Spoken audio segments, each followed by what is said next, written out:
Comment désamorcer un conflit lorsqu'il se présente? C'est ce qu'on va voir dans ce nouvel épisode de podcast. Bienvenue, j'espère que vous allez bien. Alors, lorsqu'un conflit se présente dans notre vie, que ce soit un conflit avec une personne individuellement ou un conflit avec un groupe de personnes, il existe des techniques efficaces qui nous permettent de désamorcer ce conflit et de résoudre ce conflit, de sortir de la situation conflictuelle pour retrouver une situation saine, apaisée, équilibrée avec l'autre personne. Donc, on va parler dans ce podcast, dans cet épisode, de comment réussir à désamorcer une situation conflictuelle lorsqu'elle est présente.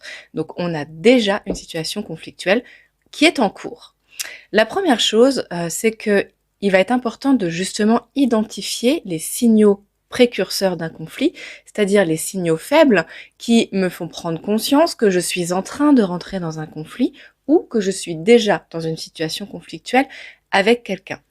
Ça peut paraître évident, mais c'est important de le repréciser parce que bien souvent, on ne se rend compte qu'on est dans une situation conflictuelle que quand c'est déjà trop tard, ou en tout cas quand le conflit est déjà bien avancé.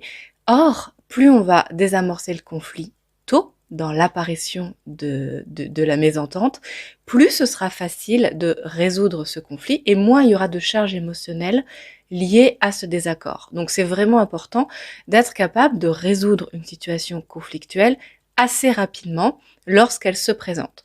Donc pour ça, c'est important d'être attentif aux signaux faibles, c'est-à-dire que la personne en face de moi ou moi-même, je n'évoque pas le fait que je me sente pas bien, que je suis en conflit avec cette situation. Pourtant, il y a déjà des signaux précurseurs qui me font comprendre que c'est le cas. Alors, qu'est-ce qu'on va pouvoir analyser pour voir si effectivement on est dans une situation conflictuelle ou pas? Plusieurs choses. Déjà, on a tout ce qu'on appelle la communication non verbale, donc le corps, les expressions, mon visage. Est-ce que mon visage est fermé? Est-ce que mon visage ou le visage de l'autre personne est ouvert? Enfin, en tout cas, notre corps envoie déjà de nombreux signaux pour exprimer le fait que je me sente bien ou pas bien avec une situation. Donc, ça va être aussi à nous de savoir observer quels sont les signaux que renvoie le corps, ou en tout cas toute la communication non verbale de la personne en face de moi, en face de cette situation. Donc tout ce qui va être signaux négatifs, donc un visage fermé, une intonation de voix qui est plus sèche, où on me parle avec plus de fermeté, ou alors au contraire la personne est complètement renfermée sur elle-même et ne me parle plus, essaye même de m'éviter, ne m'adresse plus la parole. Alors là on sent qu'on est dans une situation où l'autre ne se sent pas bien, voilà, quelles sont les intonations, tout ça en fait, c'est important de porter une attention particulière et d'y mettre de l'importance. C'est-à-dire que c'est pas parce que la personne ne dit rien que ce n'est pas important. Le fait de voir que elle se renferme, elle est en mode négative dans sa communication non verbale. Bien sûr, ce qu'on va pouvoir aussi percevoir, c'est des comportements agressifs. Ça veut dire que d'un coup, la personne en face de moi se met à être plus agressive et peut-être même sur des sujets qui n'ont rien à voir avec le conflit de base, et c'est même souvent le cas, c'est-à-dire que on tourne autour du pot mais on n'aborde pas le vrai problème. Ça, c'est très vrai dans les conflits personnels, ça peut être aussi vrai dans les conflits professionnels. Ce que je ne vous ai pas dit en préambule de cet épisode, mais que je vous dis maintenant, c'est que les techniques que je vais vous donner ici pour désamorcer un conflit fonctionnent aussi bien dans la vie personnelle que dans la vie professionnelle. Nous allons avoir des conflits, que ce soit dans la vie personnelle ou dans la vie professionnelle. Donc, ça va vous servir pour les deux et il y a fort à parier que on en aura tous à un moment donné besoin dans les deux sphères de notre vie. Donc, je reviens à mes moutons. Un comportement agressif, c'est-à-dire une personne qui commence à être agressive envers moi ou même envers d'autres personnes, c'est-à-dire que c'est quelqu'un de plutôt très gentil et pourtant là on sent une espèce de pression qui monte, on sent de l'agressivité envers moi, envers d'autres.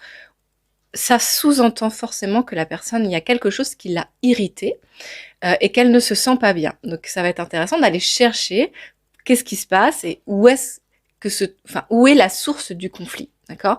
Et encore une fois, bien souvent, on va aller s'énerver sur des sujets qui sont totalement annexes et on n'aborde pas le vrai problème. Pourquoi on fait ça? Parce que aborder le vrai problème va être trop douloureux. Finalement, on sait que c'est là qu'on est vulnérable, où on a vraiment été touché, où c'est touchy pour nous finalement, donc on préfère émettre des signaux de quelqu'un qui ne va pas bien, potentiellement s'énerver sur d'autres sujets, mais c'est voilà, trop difficile, trop douloureux d'aller directement aborder le sujet qui nous met en conflit, nous met en situation vulnérable en face de l'autre personne ou du groupe encore une fois.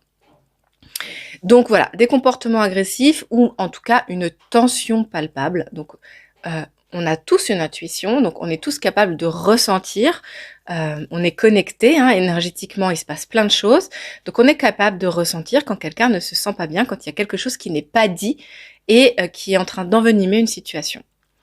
Donc voilà, d'abord, première chose, identifier les signaux précurseurs d'un conflit chez moi ou chez l'autre. Tout ce que j'ai dit là, je l'ai dit plutôt sous l'angle observer l'autre, mais aussi s'observer soi. C'est-à-dire que quand on observe qu'on va avoir des comportements plus agressifs, qu'on a une espèce de tension qui est omniprésente, enfin qui est là, qui est palpable, il y a fort à parier qu'il y a une situation qui nous a affectés, où on ne se sent pas bien, où peut-être on va être en conflit avec quelqu'un, et clairement il va être important d'apprendre à désamorcer ce conflit pour apaiser notre état intérieur et donc nous sentir plus sereins, plus en paix et mieux dans notre peau.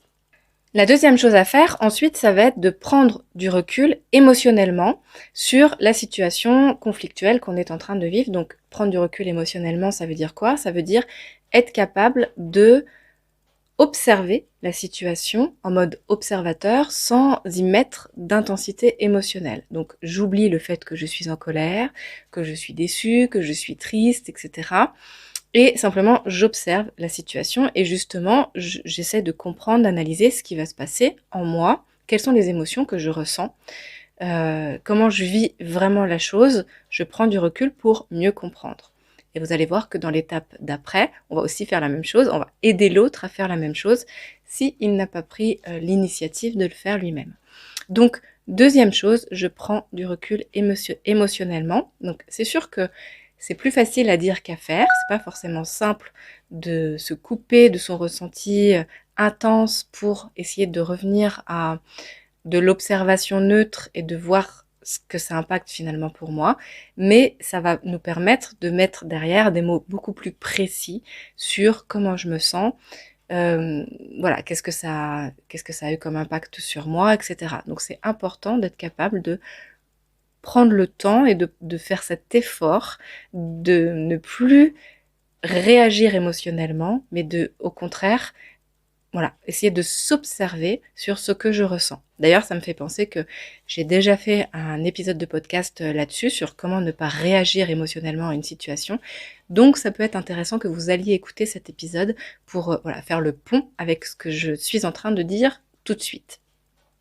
Donc on prend du recul émotionnellement.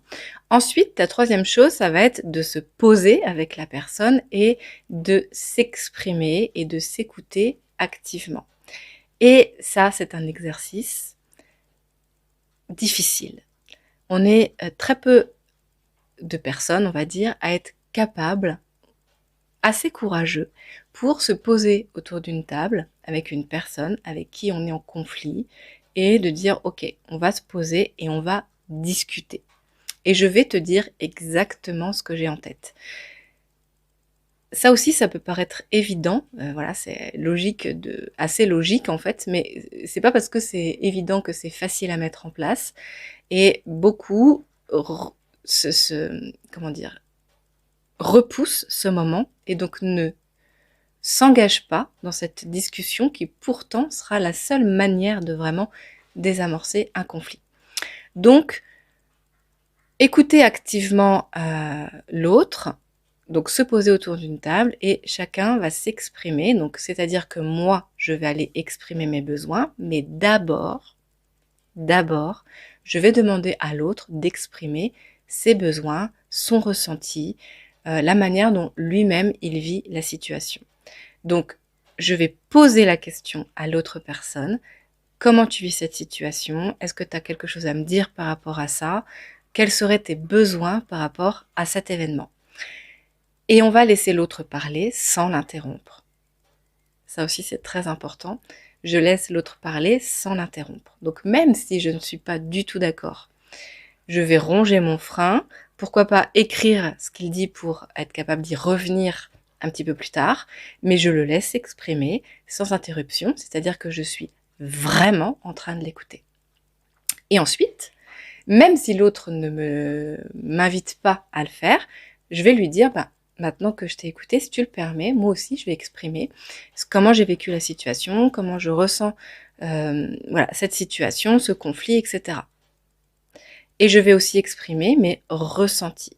Donc comment je vois les choses et ce que ça me fait ressentir d'être dans cette situation avec l'autre personne.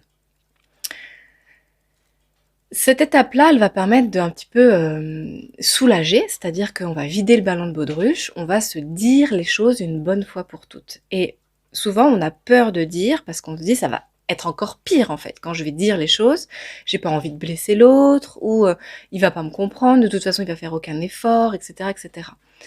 Ce n'est pas pire de ne rien dire, c'est toujours pire de ne pas dire. Donc, ce n'est pas pire de dire, pardon. Bref, en tout cas, c'est important de dire, d'exprimer, même quand on n'est pas content de l'autre, et notamment dans la vie professionnelle, quand on n'est pas content de quelqu'un, c'est important de lui dire, toujours. Et bien sûr, il y a des manières de dire les choses pour qu'elles ne soient pas agressives, mais qu'elles soient constructives. Donc ça aussi, ça s'apprend, de dire les choses de manière constructive, mais c'est toujours mieux pour l'autre d'entendre ce qu'on a en tête, ce qu'on a dans le cœur, pour que la relation soit saine et équilibrée. On ne peut pas espérer être dans une relation saine et équilibrée sans ça. Donc il faut dire. Même si c'est pas facile, même si on a peur, c'est beaucoup plus facile quand on sait comment le dire.